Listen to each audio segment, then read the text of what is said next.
아, 그거는 어디가라는 사이트도 있고요. 그 다음에 대학 어디가라고 유명한 사이트가 있고, 그 다음에 또 이 부분에 대해서 이제 질문 좋은 질문이신데 제가 꼭 말씀을 드리고 싶은 게 뭐냐면, 이제 여기서 또 부모님 세대와 지금 입시가 그러니까 학교 현장이 다른 점을 제가 꼭 말씀드리고 싶어요. 그 질문 너무 좋은 질문이셨는데 이게 뭐냐면, 혹시 부모님들 예전에 입시 때 원서를 생각해 보시면 그때 기억나세요? 그 종이 그 지표가 종로학원, 뭐 대성학원, 중앙학원 해가지고 이렇게 지표 쭉 있고, 그 다음에 좀 심한 경우는 이렇게 자대고 이렇게 너 이 밑으로만 봐, 위로만 봐, 이런 식으로 해가지고 상담 받았던 시절이잖아요. 지금은 그래서 그때 당시만 해도 학교 선생님의 말을 얼마나 신뢰하셨어요? 혹시? 많이 신뢰하셨어요? 아, 그래요? 근데 그때만 해도 사설학원 배치에 많이 의존하던 시절이에요. 잘 생각을 해보시면 1990년대, 2000년대 중반까지만 해도 학원 배치에 많이 의존하던 시절이니까 지금은 모든 게 빅데이터화 돼 있고 학교에 대기업이라는 선생님들마다 그 빅데이터가 있어요. 다. 그래가지고 그걸 선생님을 활용하셔요. 학교 선생님. 담임 선생님. 담임 선생님하고 고등학교 1학년 때부터 상담을 많이 받으실 필요가 있어요. 그리고 담임 선생님 학교가 가장 좋은 점이 뭐냐면 지금 진학에 있어서만큼은 사실은 그 학원이지만 죄송하지만 인정할 수밖에 없는 게 사교육이 공교육이 있어서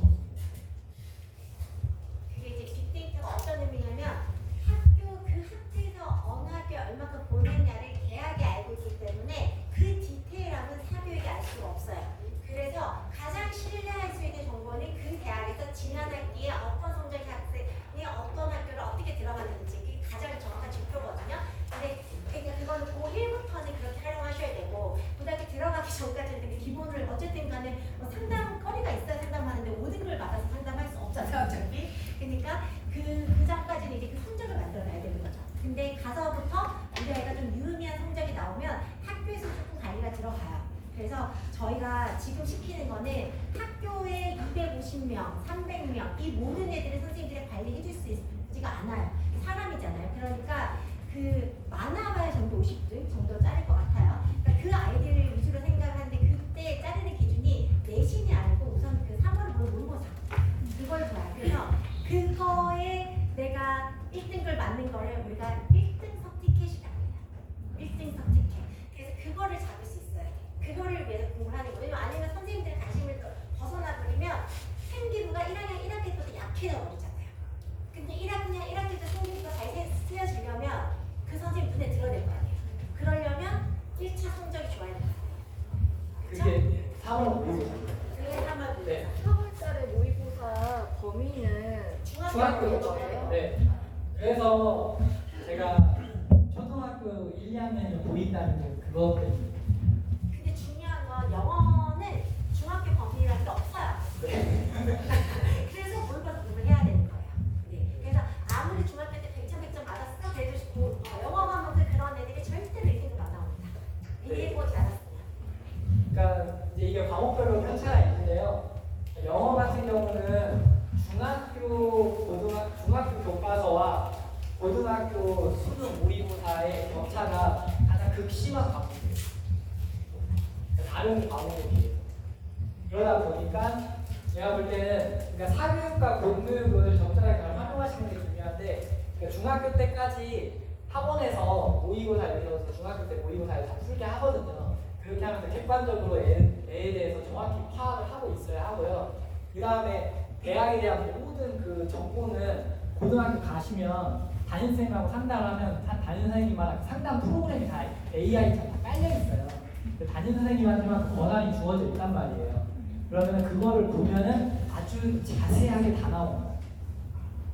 그러니까 담임선생님의 힘이 뭐냐면 담임선생님이 뭘 많이 알지 않아도 그 정보 자체 빅데이터에 권한이 있다 보니까 그 담임선생님과 꾸준하게 상담을 받으면서 내 아이가 어떤 대학을 어떻게 어떻게 갈 수 있는지에 대해서 정확히 알 수 있게 된다는 겁니다. 근데 그 정보는 학교만 가지고 있어요.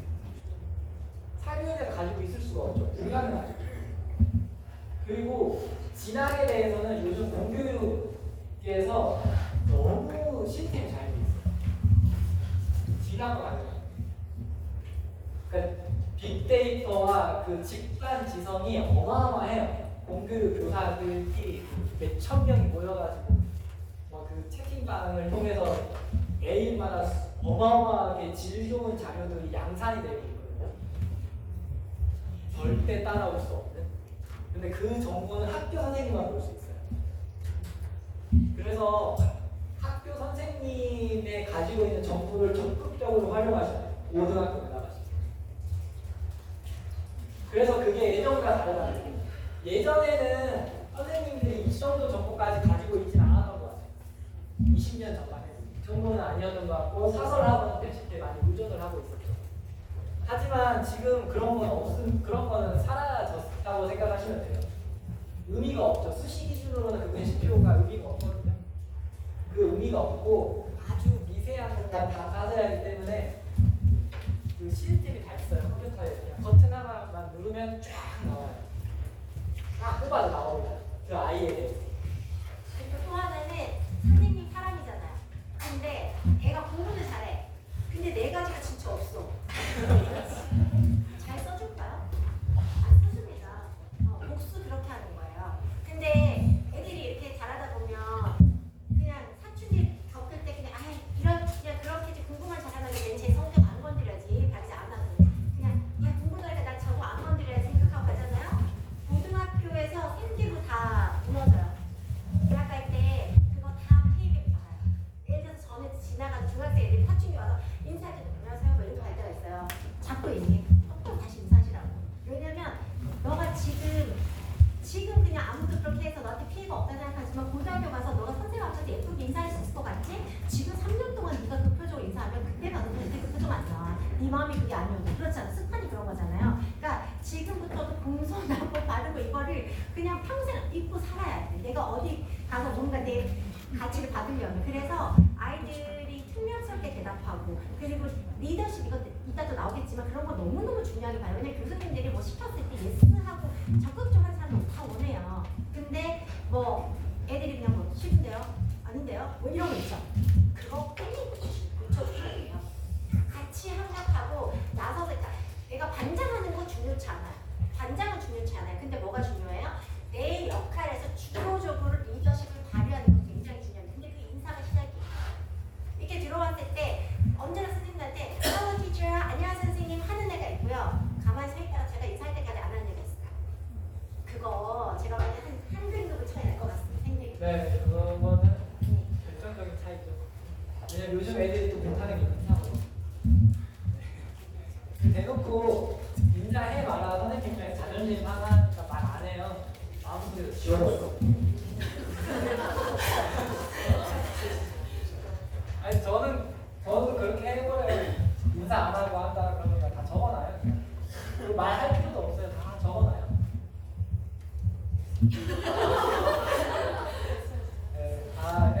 다 적어놓고 저만 그런 게 아닐 거예요. 왜냐면 요즘 애들한테 함부로 뭐라고 말하기 어렵잖아요. 그렇기 때문에 그냥 적어만 둡니다. 적어만 놓고 평가 제대로 해주면 돼요. 생기부 가지고 떨어뜨릴 수 있어요. 여러분. 붙게 만들 수도 있지만 떨어뜨리게 만들 수도 있는 게 선생님의 힘이에요. 그래서 예전이랑 다르다는 거예요. 선생님들 절대 함부로 대하시면 큰일 납니다. 근데 그렇게 많이 하시는 경우 많잖아요. 함부로 많이 하세요. 저도 많이 당해봤고. 그렇게 하시면 안 돼요. 절대. 정말 그러니까 저는 그래서 지금 종합전형을 홍보하는 게 공정하다고 생각이 많이 들었어요. 그게 뭐냐면 공부만 잘하면 뭐예요? 따라하기가 많이 없는 애를 뽑으면 안 돼요. 종합전형 그걸 가려낼 수 있어요. 얼마든지. 경험하기 전에는 불공정한데 이걸 실행해 보면 그게 가장 공정한 거예요. 선생님 판단이 그렇게 생각이 들고 그리고 그 선생님들이 왜 이렇게 할 수 있냐면 이제 김영란 프로그램은 어떤 선물도 받을 수 없잖아요. 그러니까 옛날에 뭐 편지를 받고 뭘 받았어? 그럼 이게 신경 쓰게 있는데 이제는 시골도 받는 게 없잖아요. 그러니까 이걸 힘들 수 있는 거죠. 걸릴 게 없으니까. 2015년도 애들이 그때부터 뭐 누가 하나라도 술이라도 하나 갖다 놓으면 쌤 그거 마시면 애들 다 알고 있어. 애들도 다 알아요. 법이 어떻게 적용된다. 다 알고 있어. 2015년도 제 기억에 15년이가 16년. 자, 지금은 이제 종합전형으로 넘어갈게요. 제가 계속 말씀드렸지만 객관식만 공정하다는 착각을 하시면 큰일 납니다. 정말 큰일 납니다. 이거 서울대에서 발표한 건데 종합전형의 점인데 어떻게 보면 너무 상식적인 얘기예요. 한 줄로 줄 세우는 것보다는 다양하게 다 보고 뽑힌다는 거잖아요. 한마디로 말하면 점수로 줄 안 세우고. 서울대에서 이제 28학년도부터 이렇게 뽑는다고 좀 어느 정도 발표를 했죠. 안에. 근데 이제 수시에서야 이렇게 뽑는 건 알겠는데 더 의미가 있는 건 정시에서. 정시에서 이렇게 뽑겠다는 거예요. 교과 연령 평가 40%. 이게 핵심. 그러니까 수업 제대로 안 듣고 수능 공부만 하는 게 다 걸러집니다.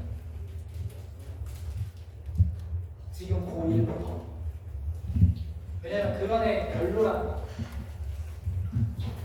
아무리 내가 수능 성적이 높아도 수업 시간에 선생님이 영어 가르칠 때 수학 공부하고 수학 가르칠 때 과학 공부하는 애 별로라는 거. 그런 애 다 걸러요. 근데 지금까지 그렇게 하는 애 많이 있었거든요. 선생님이 그러니까 걸러내겠다는 거예요. 저는 너무나도 바람직하다고 생각해요. 서울대에서 이렇게 하는. 그러니까 지금 학교 교육이 되게 황폐화가 많이 됐거든요. 아시다시피. 이게 도입돼야 돼요. 다 반영, 3학기 2학기까지 다 반영해야 돼요. 이렇게 하겠대요. 그래서 자퇴하는 거는 상당히 좀 불리할 수가 있어요. 그리고 정시만 준비한다는 거는 대학을 안 가고 싶다라는 느낌이 우리 애 입에서 정시가 나오는 순간 근데 요즘 이런 말을 중학생 때도 많이 한다니까요. 정확하게 이해해주셔야 돼요. 기선제압 해주셔야 돼요. 엄마가 볼 때는 말이야 지금 입시가 교과 종합 이렇게 나눠져 있잖아. 그리고 서울대에서도 교과 영역학과는 이렇게 도입이 되고 하고 하니까 그리고 내신기로 수능이 다 중요한 거 어느 하나 놓치면 안 되는 입시고 수능 최저는 이렇게 걸려있고 하니까 지금 이렇게 해야 하는 거야. 해. 이렇게 해야 돼. 내 말을 듣지 마세요. 그냥 원칙을 들고 나가셔야 돼요. 실제로 이거 대학에서 하는 말이에요. 이렇게 뽑는데요. 아니 제가 볼 때도 이렇게 뽑아요. 제가 경험해 봤을 때도. 더 중요한 거는 재학생한테 압도적으로 유리하게 설계되셔야 돼요. 재학생한테. 학종이라는 것 자체가 재학생한테 압도적으로 유리하게 설계된 전형이에요. 재수생한테 불리하다.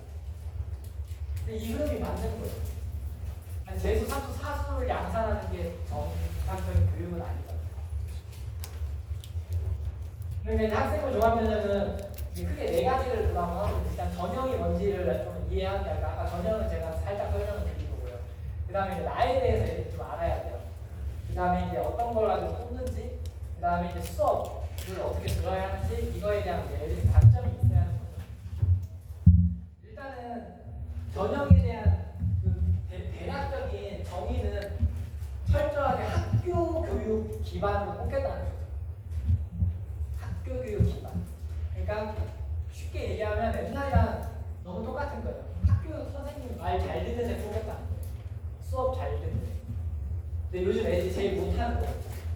요즘 애들이 제일 못하고 안 하는 게 인사, 출결, 수업 시간에 잘 듣기.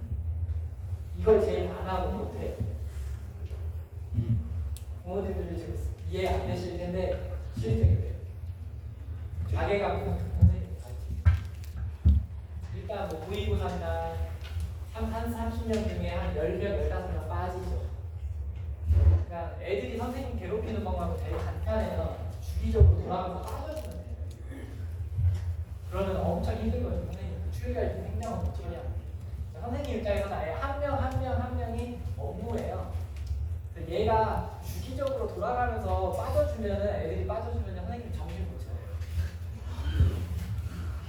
하루 종일 출결 업무만 하다가 집에 가요. 왜냐면 수업도 해야 하잖아요. 하루에 7교시까지 있으면 3-4시간 수업을 하죠. 중간중간 애들이 계속 하루 종일 오고 가요. 그러면은 너무 힘들거든요. 저도 겪어봤지만 이게 모든 선생님이 출결만 하다가 집에 가요. 애들이 못하는 게 그거예요. 충실도. 충실하게 생각하는 걸 정말 못해요. 요즘 알고.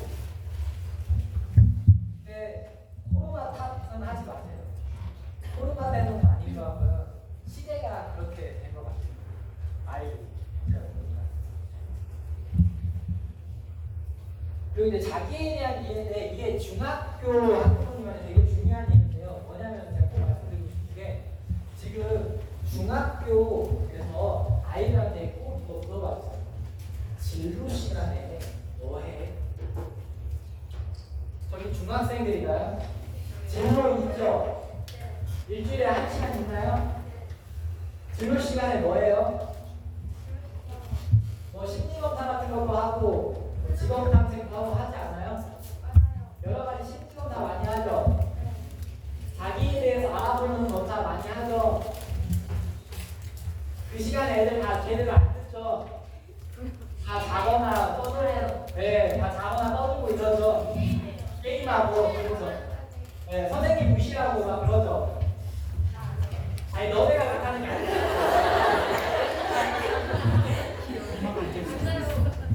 그런 애들이 많지? 네.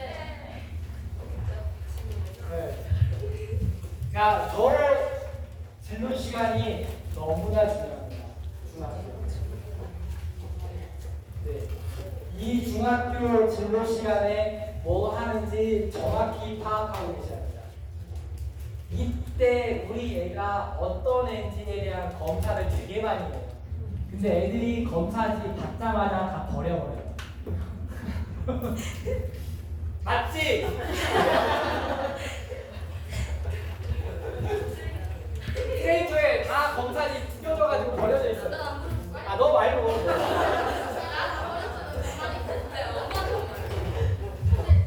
아니, 너가 이렇게 하는 거야. 내가 보니까 안 그런 거 같아.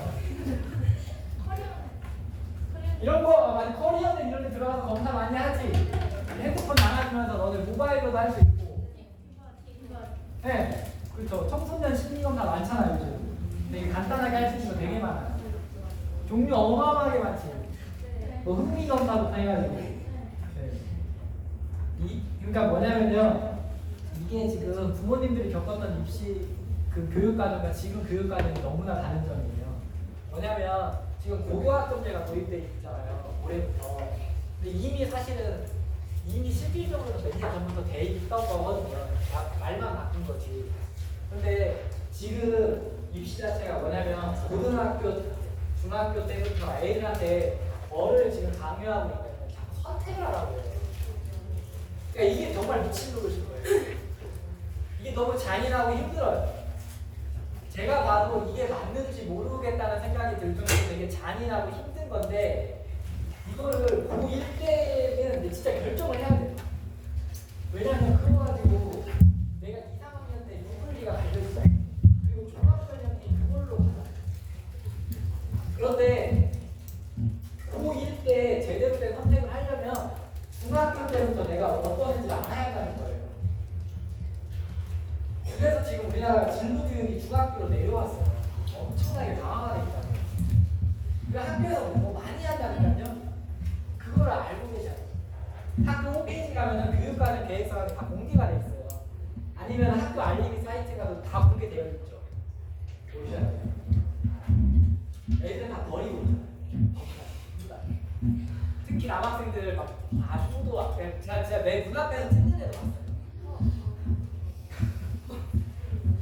맞지? 아. 네. 저 아니 현실적인 얘기인 것 같아요. 실제 그렇다고. 애들이 그래요. 얘 중학교에서 찢어요. 그러니까 이제 고등학교 와서 만약에 그런 게 중학교 때 그런 행동을 한 애는 고등학교 와서 똑같이 행동하거든요. 그러면 그걸 선생님이랑 눈앞에서 보이는 순간 걔는 끝인 거예요. 다 기억하고 있다니까요. 야, 대놓고 다 찍지 마 이런 말 안 해요.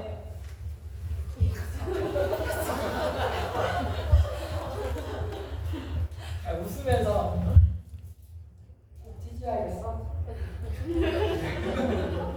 왜? 필요 없는 것 같아? 예, 필요 없어요. 아, 그렇구나. 나도 필요 없네. 속으로. 잔인해. 그래서 중학교 때 진로 교육이 상당히 강화가 되는데 이게 공교육에서 강화가 돼 있다. 그래서 부모님들이 알고 계셔야 돼요. 심지어는 초등학교까지 배교가 있어요. 초등학교에서도 검사 많이 합니다. 그래서 학교마다 진로 전담 교사들, 전문 상담이나 다 있잖아요. 적극적으로 활용하셔야 돼요. 심리적으로 좀 문제 있다 싶으면 전문 상담 교사 찾아가서 적극적으로 상담 받으시고요. 진로 상담, 학교 상담, 학교 선생님한테 진로 선생님한테 상담도 많이 받으시고요. 그 다음에 교육청별로 진로 교육 지원센터 다 잘 마련되어 있습니다. 20년 이상 진로 교육만 전담하신 교사들로 구성된 그 진로 교육센터 공교육에 너무 잘 마련되어 있습니다. 잘 활용하셔야 돼요. 자기에 대해서 알아야 돼요. 추상적으로 알면 안 돼요. 인문계예요, 자연계예요 이런 걸 아는 게 아니에요. 구체적으로 알아야 돼요.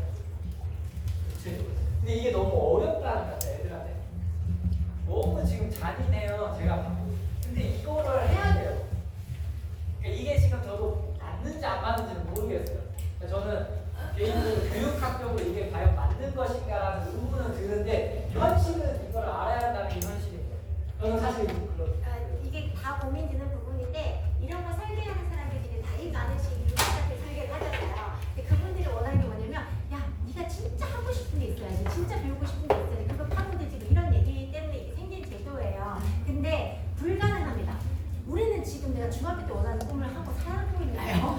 대학 전공의를 연계돼서 하는 직업을 연계할 수 없잖아요. 그래서 그냥 이때는 어떻게 보면 되냐면 근데 쭉 보다 보면 우리 아이의 성향이 죽어도 이과는 아니다 하는 데도 있을 거예요. 근데 걔네를 이과를 너무 보내려고 하면 학교를 진로를 지켜야 되는 경우가 굉장히 많아요. 그러니까 그런 애는 과감히 그냥 문과 가면 돼. 근데 문과에서 대학은 어떻게 무슨 거 어떻게 해야 돼? 이러면 그냥 문과는 지금 어디 가도 문과는 힘들어요. 취업이. 그러니까 어떻게 해요? 학벌을 높일 수 있는 최하의 과를 가면 돼요. 가서 부전공을 같이 가서 가면 됩니다. 그래서 지금 뭐 얘가 정명에 관심이 있어, 언론 정보에 관심이 있어, 뭐 그런 거가 나중에 있을지 없을지 모르겠어요. 사실 의미가 없는 수도 있으니까. 근데 학벌은 존재해요.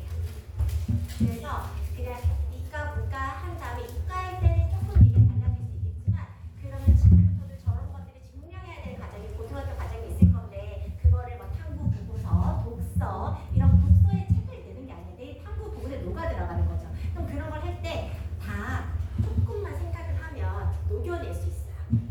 왜냐면 걔를 보고 이게 아주 지역적인 내용이 아니라 철학서 이런 것들을 다 녹여낼 수 있어요. 그러니까 지금 너무 고민하지 마시고 그때를 잘 관찰해봐요. 그랬는데 그랬을 때 좀 얘가 성실하진 않아. 근데 머리는 좀 좋은 것 같아. 좀 특징들 뭐 파고드는 건 있는 것 같아. 그럼 그거를 최대한 살려서 종합에 막 녹여놓는 거고. 그렇죠? 근데 얘가 막 그렇게 탁월한 건 없는데 성실은 해. 그럼 교과를 막 밀어서 가는 거죠. 종합을 좀 덜하더라고. 그렇게 하고 이제 문과야? 그러면 문과 어떻게 해? 아니 뭐 어떻게 될지 모르잖아요. 그래서 문과라면 뭐 전공 어디로 가야 돼? 옛날에 경영은 여전히 세잖아요. 근데 요즘 경영대학 가도 그냥 로스쿨 가냐 CPA 하냐 둘 중에 하나야. 좋은 대학은 그냥 어느 과를 가도 또 똑같거든요. 취업이 안 되기 때문에. 그러면 그냥 뭐 철학 가도 상관없어요. 근데 학벌을 놓고 그게 더 중요하다. 가서 뭐 하는데 그냥 부전공 하면 된다. 복수 전공 하면 된다. 그렇게 해서 준비하시면 됩니다. 그래서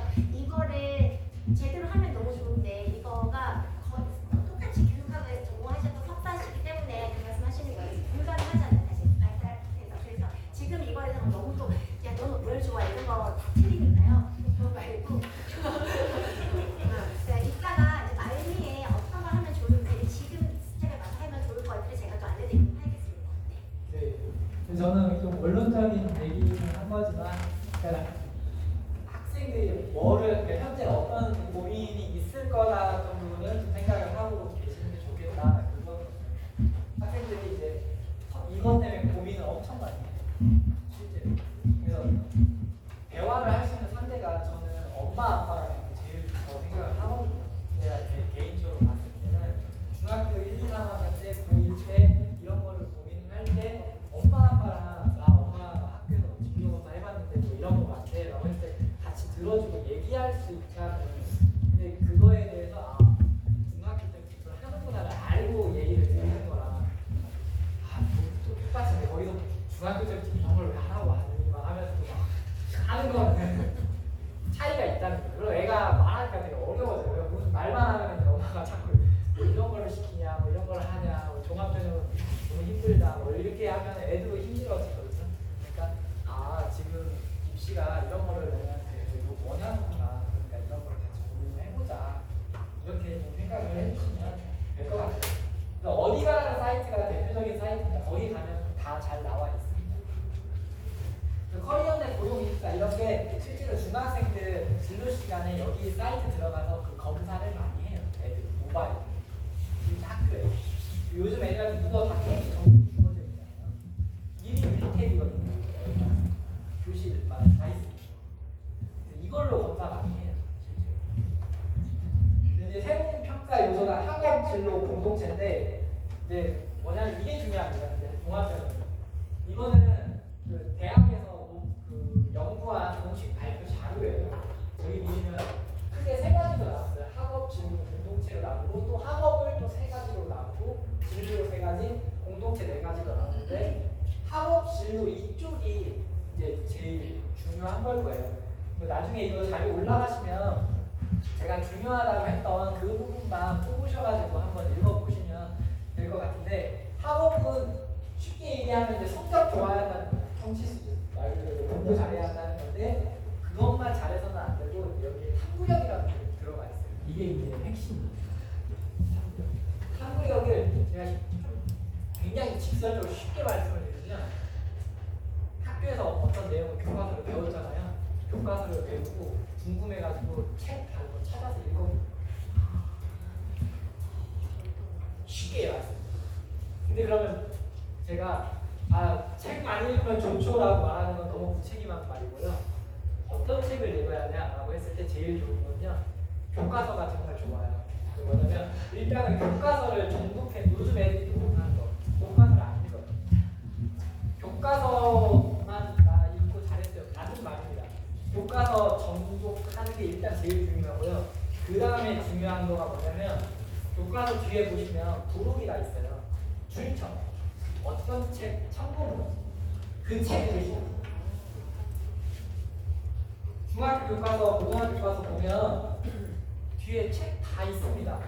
이 책을 이 교과서를 쓰기 위해서 어떤 책을 참고했는지가 나와 있어요.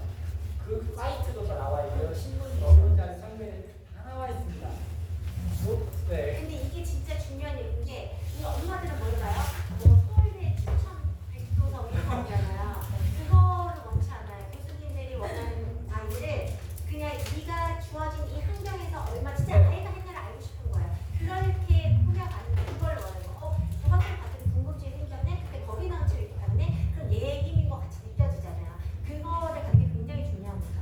일반적인 진짜 그냥 흔한 책인데 그 읽어야 된다는 필독서를 원하는 게 아니에요. 네. 개성도 없고. 그러니까 뭐냐면 어떻게 보면 학생부 종합전형을 준비한다는 게 되게 막연한 것 같지만 너무나 간단한 겁니다. 옛날 학부모님들이 하셨던 그 공부 방식이에요.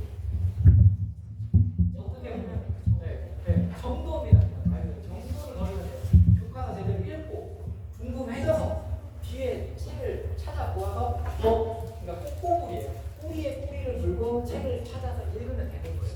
그리고 거기 보면은 책도 나와 있고요, 뭐 논문도 나와 있고요, 신문 기사 자료도 다 나와 있습니다. 그러면 그것만 제대로 소화시켜도 완벽함을 넘어서서 탁월한 건데 아무도 이걸 안 해요. 애들이. 못하죠. 사실은 못하죠. 안 하거나 못하죠. 어려운 책이 많아요. 그 책들이 그래서 어떻게 하셔야 되는지 요즘에 제가 그래서 추천드리고 싶은 마음에 PPT가 있잖아요. 그래서 애들한테 처음 책이 두꺼운 책도 있어 물론데 그거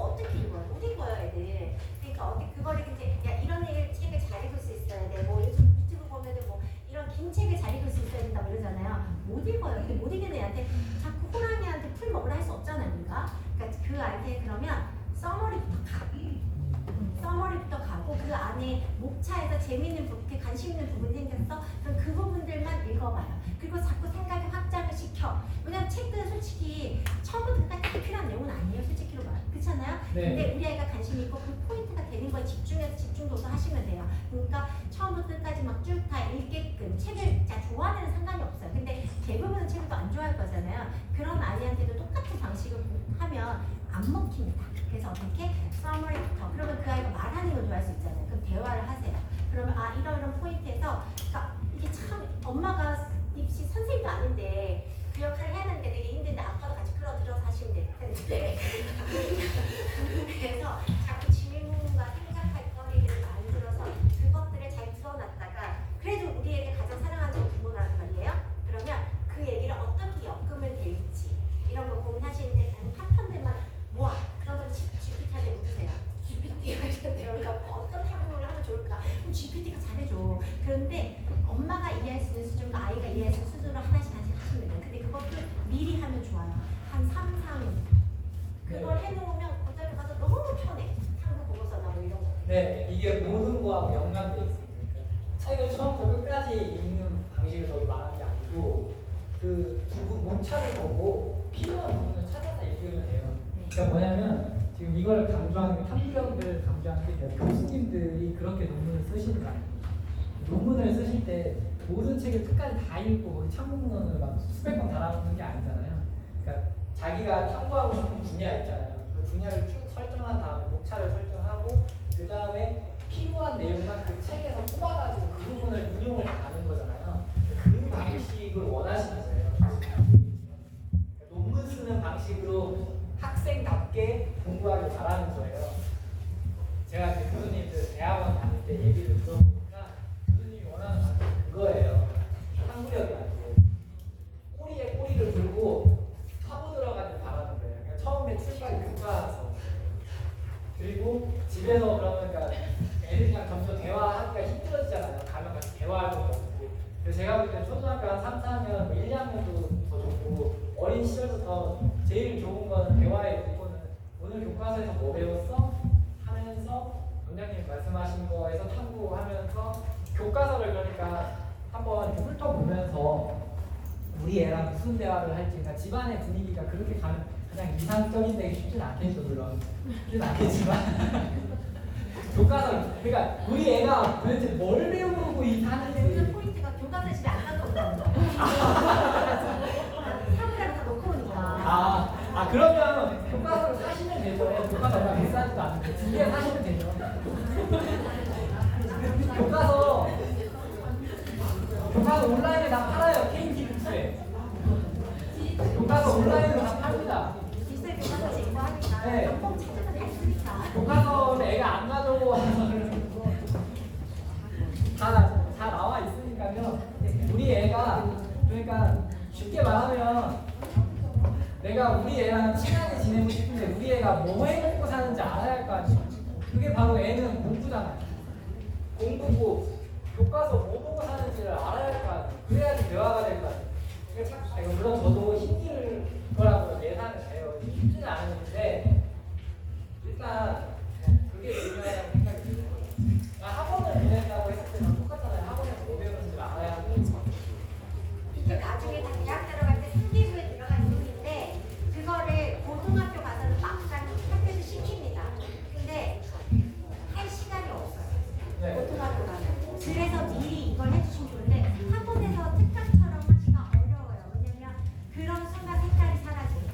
근데 개별로 하기에는 너무 비싸잖아요. 그래서 그런 시장이 획화되어 있는 시장들이 학공지가 있는 거예요. 그러니까 저희 쪽은 그런 지금 어른분이 있잖아요. 그 역할을 어머님이 하시면 그냥 한 달에 한 200 정도 더 추가로 버는 거라 생각하시면 돼요. 근데 그거를 굳이 막 애를 다 시키면 제일 좋아요. 근데 아니면 엄마가 좀 해주면 어때? 그리고 그걸 다 넣어줘. 잔소리 마냥 계속. 그렇게 하는 거, 그러다 뭐, 나 진짜 그렇구나, 그런 생각이 들었구나. 제가 들리잖아요. 그런 생각이 될 수 있으니까. 그런 역할 해주시면 좋잖아요. 그냥, 나 밥 먹어 대신에, 자, 뭐, 다른 얘기 할 수 있잖아요. 그렇게 해주시면 훨씬 더 도움이 될 거예요. 네. 네. 그래서 학원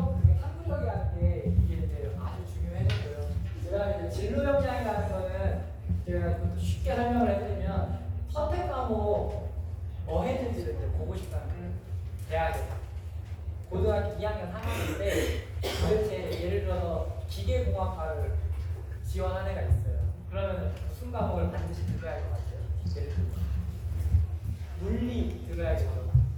그런 걸 했는지, 그럼 그걸 들었으면 성적은 얼마큼 잘 나왔는지 이런 거를 빠지겠다. 그러니까 이 지점이 바로 학생부 종합전형이 훨씬 더 공정하다는 게 바로 이 말이거든요. 무슨 말이냐면 기계공학과 제가 다시 예시드릴게요. 기계공학과를 지원한 애가 있어요. 똑같이 어떤 애 A라는 애는 물리를 선택하지 않고 2등급을 받았다고 쳐요. 어떤 애는 물리를 선택하는 바람에 4등급이 된 거예요. 교과 전형이면 얘가 붙어야죠. 종합 전형은 얘를 붙입니다. 네. 그러니까 얘를 들려. 이게 공정하지 않은 건가요? 물리 안 들은 2등급에를 붙이는 게 공정한 건가요? 그러니까 종합 전형에 대한 오해가 이거예요. 깜깜이가 아닙니다. 이미 종합 전형이라는 게 그러니까 2008년도에 입사관이 시작이 됐어요. 입사관이랑 입학사정관이라는 이름으로 시작이 됐고 종합전형이라는 이름을 단 2015년도 정도부터예요. 그러니까 벌써 10년, 15년 이상 된 제도입니다.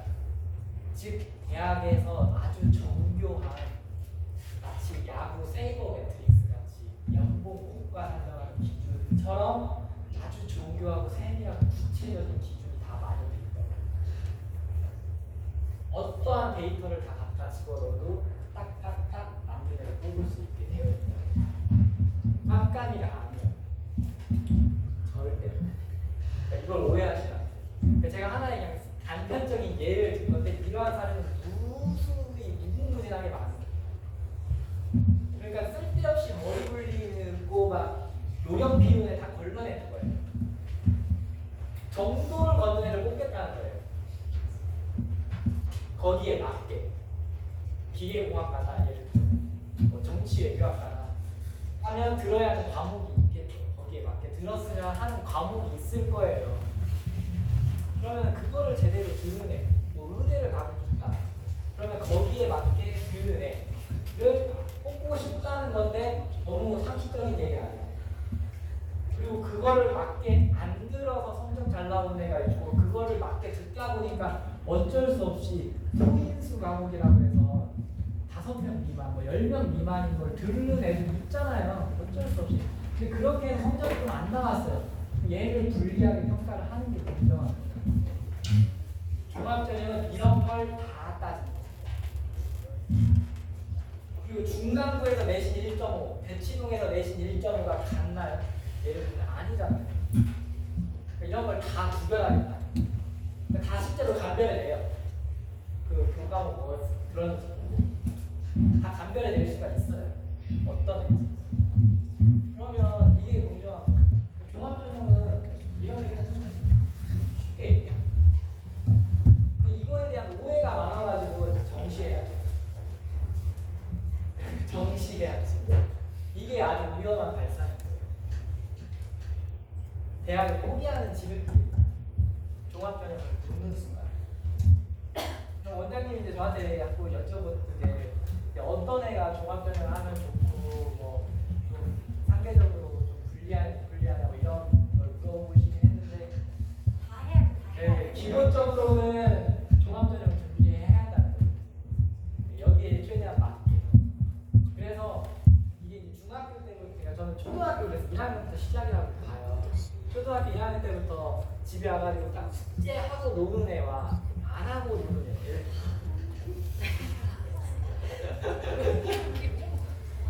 초등학생인데 초등학교 1학년 때부터 한번 봐보세요. 숙제하고 노는 애, 숙제 안 하고 실컷 놀고 숙제 하려니까 나 피곤해서 못하겠어 하는 애. 여기에서 부모님이 냉정하게 평가해 주셔야 합니다. 만약에 실컷 놀고 엄마 나 피곤해서 못할 것 같아 라고 말을 하면 아 이거 쉽지 않겠는데.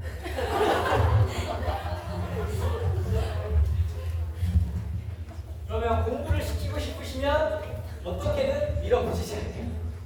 반대로. 근데 만약 공부를 안 시키고 싶으시면 존중해 주시면 되죠. 그러니까 존중이 꼭 좋은 게 아니라니까요.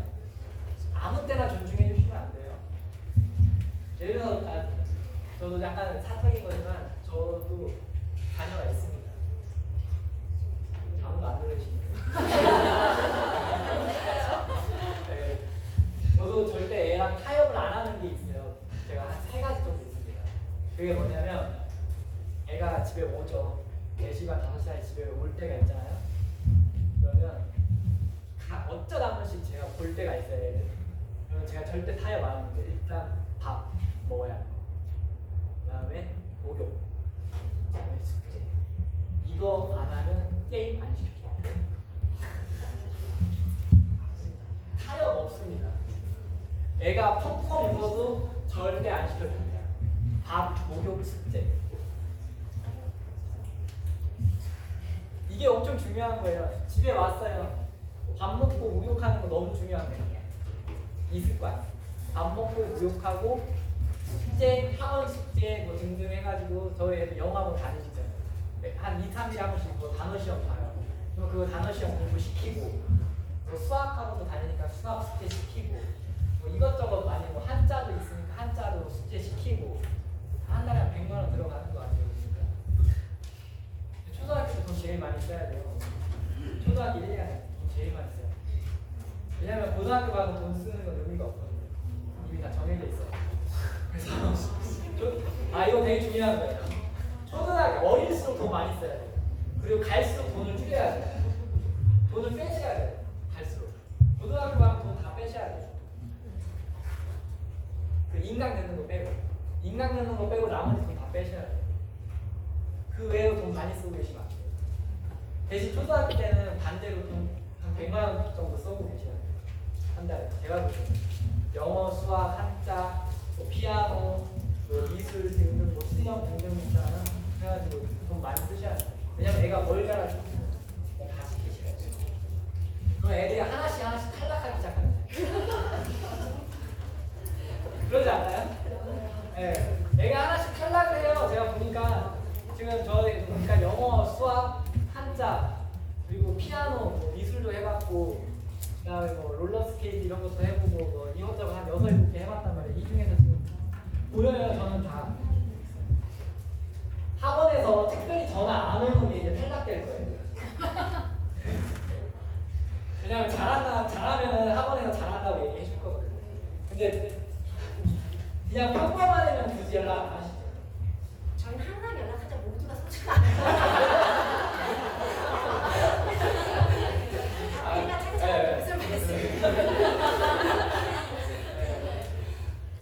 그러니까 보니까 저 연락 안 오는 학원이 몇 군데 있어요. 그러면 이제 저는 속으로 그냥 좋아만 하나 보다. 근데 제가 얼마나 방과후도 시키는데 보니까 방과후도 공예랑 바둑을 하는데요. 의외로 제가 하나 발견. 바둑에서 전화가 왔어요. 저희 애가 여자애고 근데 바둑반에 한 20명에서 25명 정도가 있었대요. 여학생이 한 5명 있고 남학생이 한 20명 있었는데 혼자 나왔대요. 나머지 다 여자애 못하겠다. 그래가지고 여자 혼자 한 20명 남자애랑 바둑을 둔대요. 근데 전화가 왔어요. 여자애 중에서 좀 하는 것 같다. 바둑을 여자애 중에서 왜냐면 남자랑 합치는 또 아니에요. 왜냐면 남녀 따로 있다고 하더라고요. 바둑 리그가. 여자애 중에서는 괜찮게 하다 해가지고 제가 실제 바둑을 다시 다 줘봤거든요. 저만큼 하는 거예요. 제가 못해요.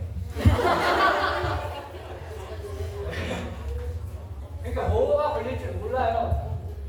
근데 바둑을 좀 하는 것 같다고 해가지고 수학은 그럼 좀 잘할까 싶은데 또 그렇지도 않아요. 이게 달아요. 그러니까 부모님의 가장 중요한 역할은 관찰인 것 같아요. 그러니까 저도 안 보는 것 같아도 애 영어학원 갔다 오면 늘 단어 시간 성적 제가 보거든요. 그 다음에 국어 받아쓰기도 제가 맨날 확인해봐요. 수시로. 왜냐면 국어 받아쓰기 되게 중요하고 중요시켜요. 예언이 되죠. 국어 받아쓰기 1, 2학년 때부터 벌써 100점 못 맞으면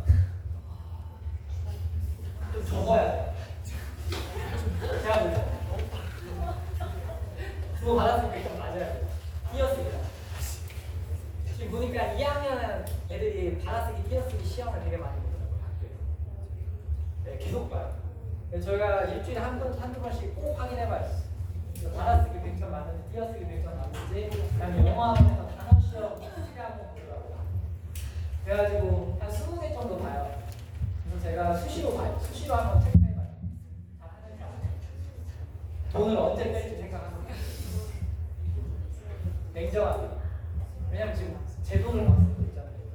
많이. 지금 그 진학에 대해서 충분히 좀 설명이 좀 되는 것 같고, 그래서 아까 말씀드린 것처럼 교과 그리고 종합 그리고 이제 수시, 수시가 아니라 저기 정시 이렇게 세 가지 수능 요소를 말씀드렸고, 그거 다 준비해야 된다는 걸 이제 잘 하셨을 것 같아요. 그래서 시간 좀 많이 해서 이제 인재상으로 앞으로 어쨌든 우리 아이를 대학이나 사회가 원하는 인재상이고 그걸 수렴하게 우리 아이의 포트폴리오를 만들어야 되거든요. 그래서 그걸 말해주면 될 것 같고, 아주 중요한 말씀 해주셨는데 부모님이 해야 될 역할이 관찰이라고 하셨는데, 제가 이제 오늘 한타임 정도 내된 그 자기주도 하는 거 수업을 들어갔는데 단어 시험 공부를 사진 찍고 딱 올렸어요. 근데 평상시에 항상 100점 맞는 거 아닌데 오늘 100점 맞았는데 엄마가 바로 문자가 온 거예요. 걔한테 잘했다고. 근데 걔는 엄마가 그걸 매번 보고 저 생각 안 했던 거예요. 그래서 되게 신나게 저한테 와서 선생님 저희 엄마가 오자마자 바로 연락이 왔어요. 그렇게 얘기를 하더라고요. 근데 그런 것들이 아이들을 다 성장시켜요. 근데 이제 그러면서 얘기가 어떻게 진행이 되냐면, 저희 오빠가 너무 잘해서 전 너무나 부담스러워요. 그랬더니 이제 어떤 애가 이제 자기 힘듦을 얘기하, 야 외동이 더 힘들어. 엄마가 나만 바라보잖아. 그런 얘기 이게 진짜 그래서 누가 더 힘든지 얘기를 하더라고요. 그래서 내가 근데 선생님 주변에는 동생이 있는데 걔가 발달 장애가 있는 애가 있어. 걔가 제일 힘들어.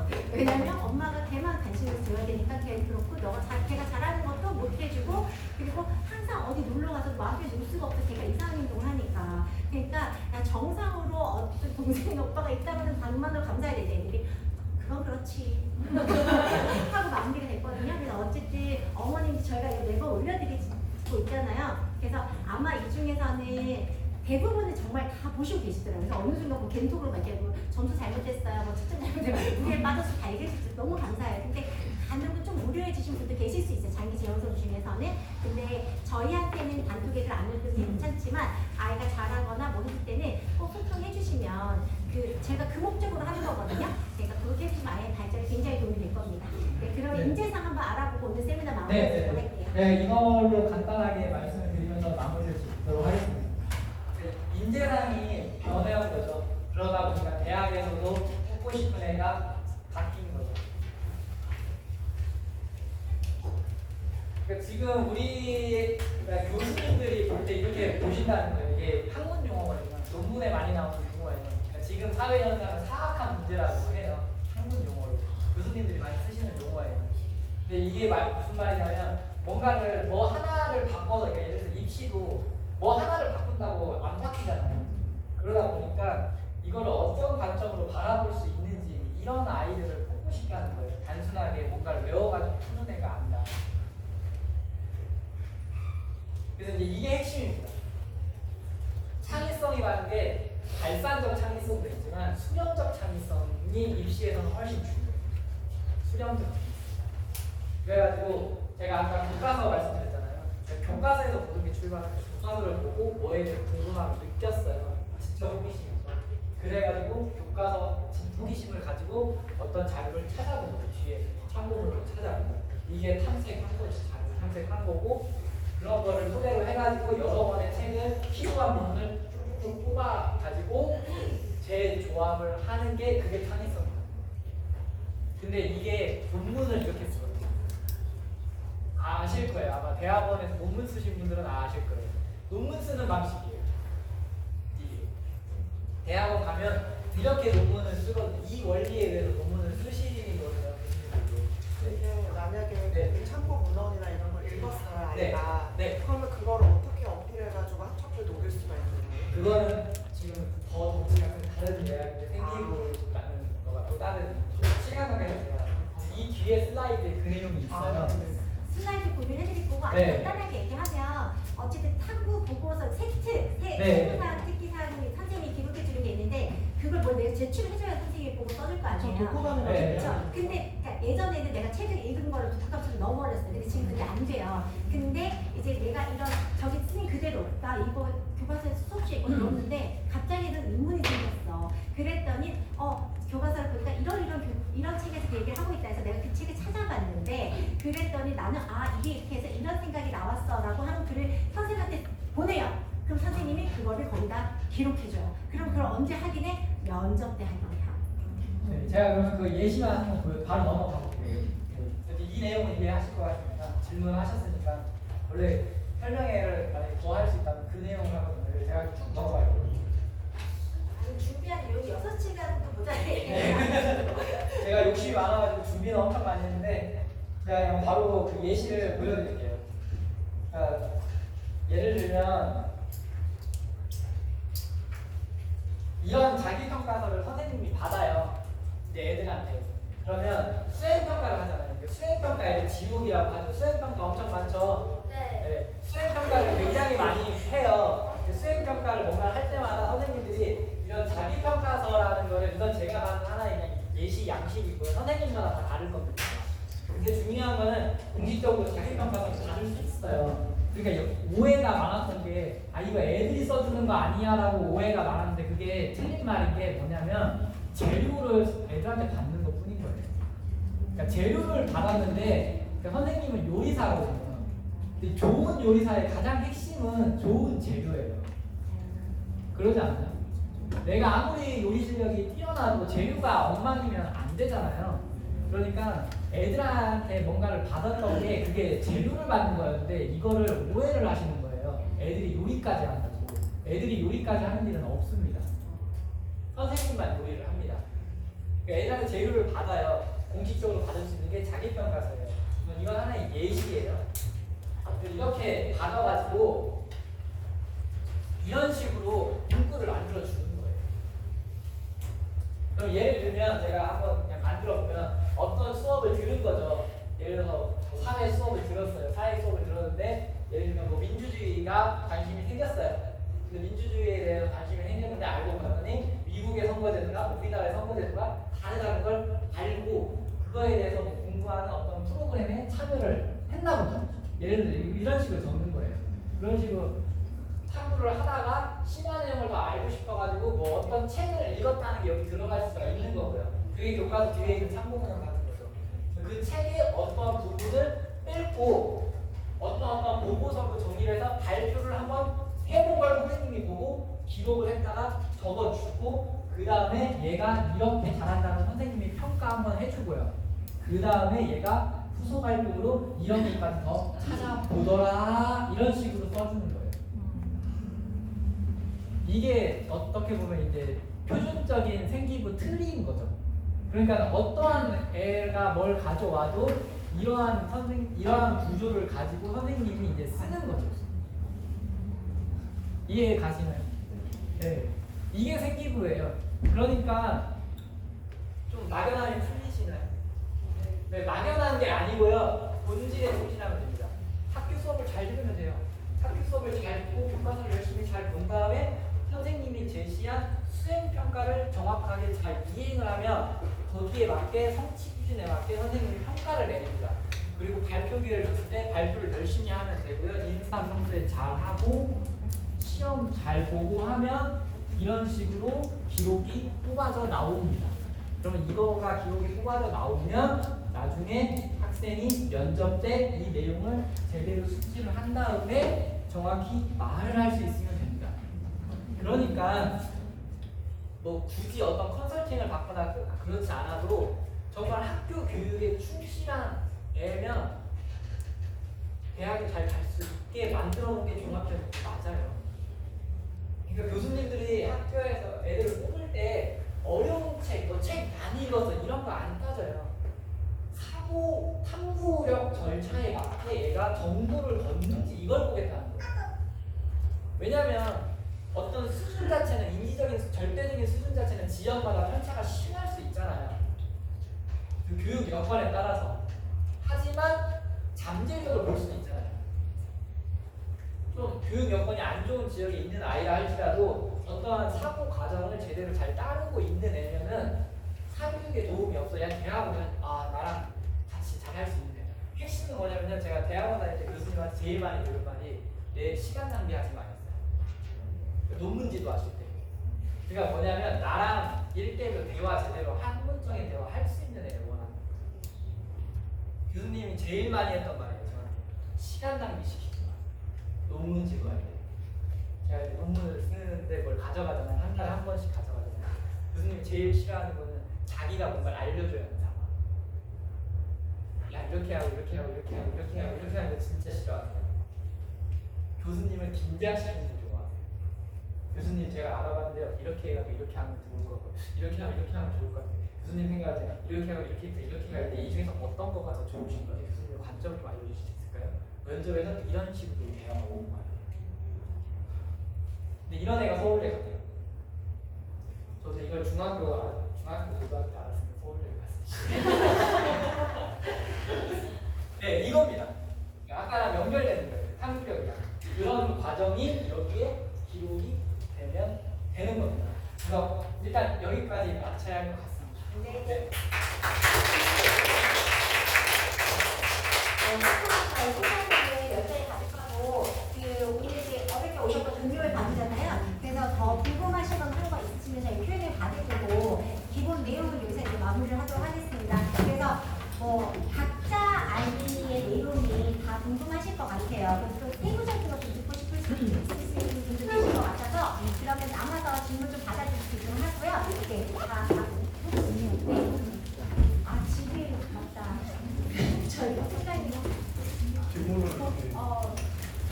질문을 한 10분 정도만 받아야 되는 상황이 생겼네요. 왜냐면 저희 본사에서 설문조사를 좀 하고 싶다고 하셔서 제가 설문지 좀 준비하고 하는 동안 질문을 좀 받도록 하겠습니다. 질문 주실까요?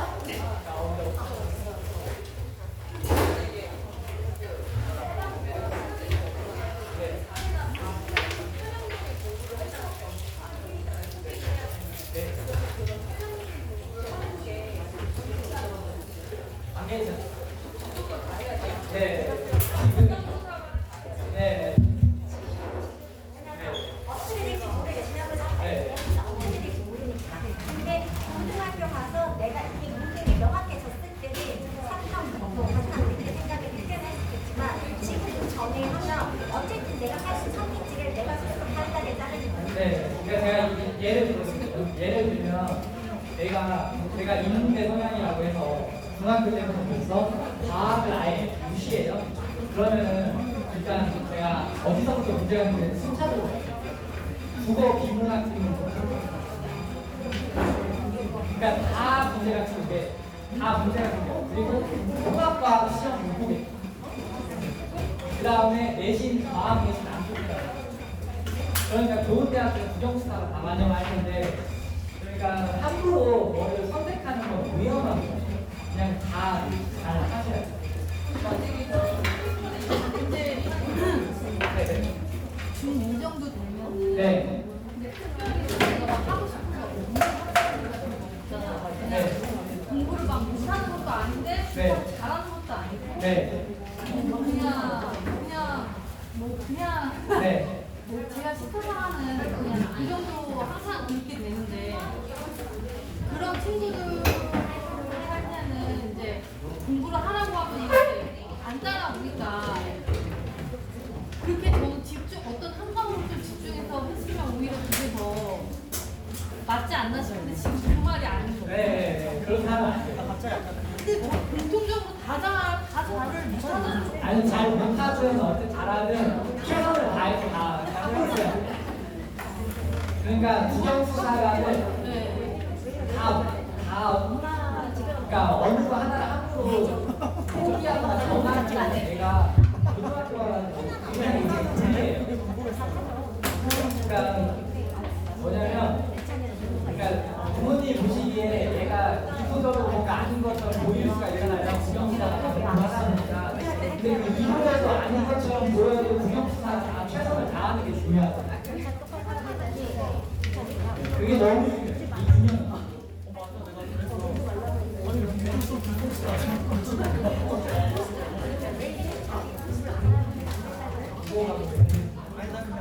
사과가 없어요. 아, 첫 번째. 아, 거기서요? 헬레스가 1단계에서 만약에 10명, 그러니까 원래 모집 인원이 10명이라고 치면 1단계에서 30명 뽑는다고. 근데, 저 국어 같은 경우에는 네. 학원을 안 다니는 경우가 많잖아요. 국어요? 네. 네, 국어요. 네. 영어 수학을 많이 다니는 많이 네. 국어는 잘 안 다니는데 국어를 애들이 많이 어려워하잖아요. 네. 뭐 실제 뭐 참고서나 아니면 국어 공부 어떻게 해야 좀 좋을지. 아, 예. 유튜브에도 많이 나오는 얘기인데요. 유튜브에 국어 선생님들 제일 많이 하는 얘기예요. 사탐, 바탐, 교과서 충실하게 읽으라고. 그러면 그게 제일 그러면 국어 공부가 돼요? 그게 기본이라고. 아 기본. 일단 사탐, 바탐, 교과서, 그러니까 교과서를 정독하는 게 제일 핵심이에요. 그냥 교과서. 네, 일단. 교과서 위주. 네, 왜냐하면 교과서조차도 제대로 읽어보지 않은 애들이 대부분이에요. 그러니까 제가 말씀을 드릴 비유를 이렇게 드릴게요. 잠시만요. 오늘 오신 학부모님 중에서 밖에 늦게 오셔서 방명록이 미작성되신 학부모님들은 저희가 수강료 할인이 어려우니까 방명록 꼭 작성해 주시고요. 그리고 주차가 1시간 반까지만 등록이 되는데 추가가 더 필요하실 거예요. 그럼 번호 저희 비인티처한테 말씀 주시면 해드릴 거고, 오늘 지갑 펜적 오셔서 우산 챙겨 오신 분들 계실 거예요. 그래서 우산 잊지 말고 가져가 주시기 바라겠습니다. 그리고 지금 나온 주제들이 되게 중요한 것 같은데, 국어 학원을 꼭 다녀야 되냐라고 하는데, 그러니까 학습 능력인데요. 책을 잘 읽고 문해력이 있는 아이는, 그래서 중학교 가서 우리가 과목 시험 봤을 때 중요치 않다라는 도덕이라든지 사회라든지 뭐 기술, 가정 이런 점수가 100점, 90점 이상 팍팍팍 잘 나와. 그럼 그 친구는 뭐 굳이 지금 당장 국어학원 다녀라는 왜 탈출할 수 있어요. 근데 그 점수가 뭐 60점 나오고 70점 나오고 이런 게 있죠. 걔는 공부하는 방법을 전혀 모르고 글을 읽어서 뭐가 중요한 내용인지 전혀 모르는 아이입니다. 그 아이는 근데 뭘 보내는, 독서 논술 보내면 안 돼요. 하늘이 막 이런 거 있잖아요. 책 읽고 이런 거, 그거 보내는 거 아니에요. 그거랑 문해력은 다른 얘기입니다. 그래서 그 항소의 비파랑이 왜 잘 되냐면 거기는 문제를 그냥 지문을 읽고 주제를 파악하고 그걸 분석하는 그걸 가르치는 학원이지, 막 창의적인 읽기, 소설 읽기, 뭐 그리고 그걸 독후감 쓰기 그거 하는 거 아니거든요. 그래서 문제 풀 수 있는 국어 능력, 그러니까 핵심 찾을 수 있는 거. 그러니까 논문이라는 글을, 그러니까 수능이나 시험은요, 뭐 문학이긴 하지만 기본적으로 논문이라는 글은 그런 막 미사 욕구가 있는 글이 아니야. 맞죠? 논증하는 글이에요. 그런 글들을 얼마나 잘, 교과서도 그렇게 되어 있어요. 문학 작품을 제외하는. 그러니까 그것들을 얼마나 잘 읽을 수 있고, 그걸 어떻게 잘 세분해서 파악할 수 있고, 그것들을 아는 능력을 필요로 하는 거니까 그 학습력이 없는 아이들은 그걸 할 수 있는 국어학원을 보내야 하는데, 제가 주변에는 어디서 그걸 하는지 모르겠습니다. 그래서 제가 국어 수업을 열었잖아요. 저희 원장님이 그거에 가장 잘하는 사람이고, 왜냐면 리트라는 시험이 그런 시험이고 그걸 하셨던 분이니까. 그래서 그거 하는 애들이 다 1, 2등급이 잘 나오고요. 모든 과목이 있어 성적이 좋습니다. 근데 안타깝게도 들어야 될 애들이 너무 안 듣고 있어가지고 제가 8월에 마무리를 할 거고요. 근데 그런 비슷한 학습을 하는, 그러니까 책을 안 좋아하는 애한테 그냥 책 읽고 독서 토론 거기 보내는 거 아니에요. 근데 지금처럼 오히려 고3 수능을 준비하는 국어학원에서 초등부를 하고 있는 게 있다. 그 시험을 위해. 그런 게 있다면 저는 거길 가는 거 더 추천드립니다.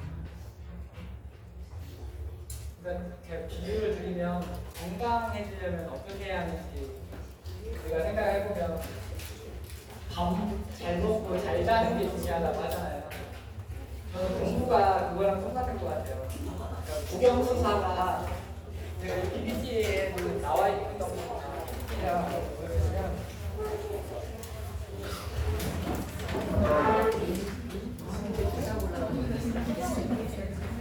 설문지 다 작성하시는 어머님들을 전화 주시면 제가 뒤에 제출해 드리도록 하겠습니다.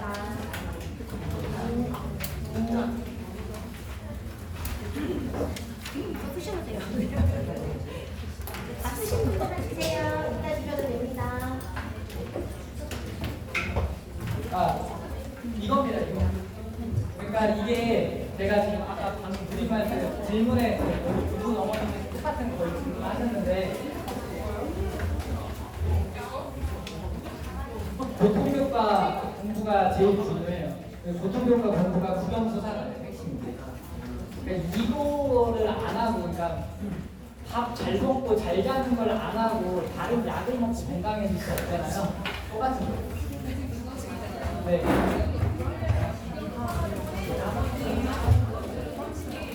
아니요. 그러니까 이거는 모든 거에 최선을 다해 잘하는 게 너무 있어요. 그러니까 왜냐면 기술이나 이런 거 있잖아요. 그게 부정순화가 아니라고 무시하는 사람이 중학교 가지면 고등학교 와서 큰 문제가 나요. 네, 그게 아니라. 네, 꾸준하게 뭐 어떠한 수업이든지 초등학교 때부터 중학교 때부터 어떠한 수업을 선생님 무시하지 말고 잘 들어야 한다. 그것만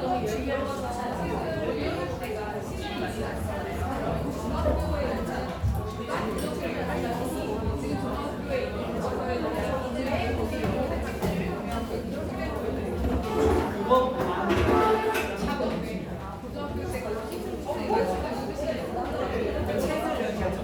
다시 한 번 말씀드리지만 절대적인 게 중요한 게 아니고요. 질로 중요합니다.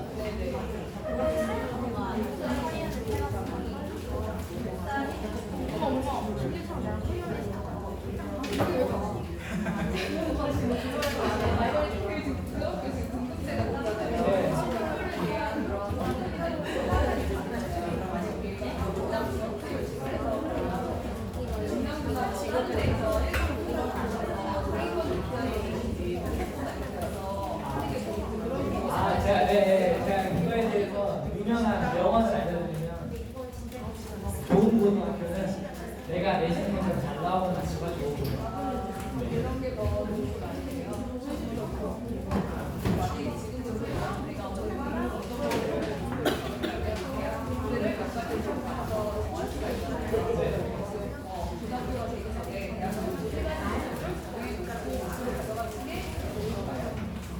뭐 그렇게 할 수 있으면 좋겠지만 가장 기본은 항상 부정사가 성격을 잘 관리하고 있는 거예요. 네, 그거를 하다 보면 자연스럽게 그러니까 이게 그거랑 똑같아요. 그러니까 성적이 좋다 보면 개인 성적이 따라온다. 그러니까요 머리를 함부로 쓰면 안 돼요.